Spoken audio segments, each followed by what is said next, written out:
Y'all, this low sugar strawberry freezer jam is amazing. I can't wait for you to try it.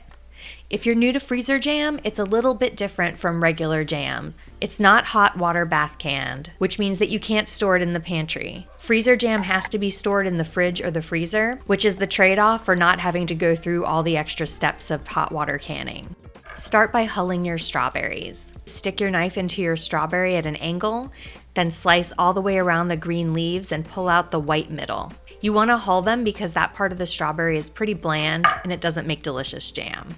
After hulling, slice your strawberries in half, then gather the rest of your ingredients. You only need 4 simple ingredients to make this jam: strawberries, agave nectar, lemon juice, and salt. Transfer your sliced strawberries along with all of the other ingredients to your food processor, and then process them until you have sort of a chunky compote-like mixture. You don't want it totally smooth, you want some chunks of berry in there. Transfer that mixture to a pan on the stove, and it is time to cook it down.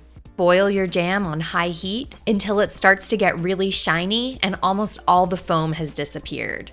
During the early stages of cooking, you'll see a lot of foam, but as you cook it down, that foam is going to dissipate.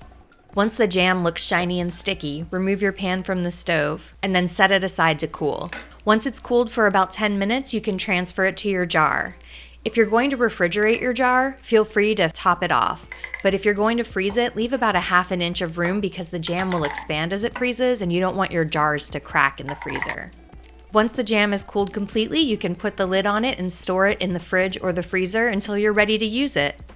Or if you're like me, you can use it right away because you cannot wait to eat it. I hope that this video answered all of your questions about how to make this low sugar strawberry freezer jam. If you have any questions I didn't address, feel free to drop a comment. I am always happy to help. And don't forget to rate and subscribe. Happy cooking!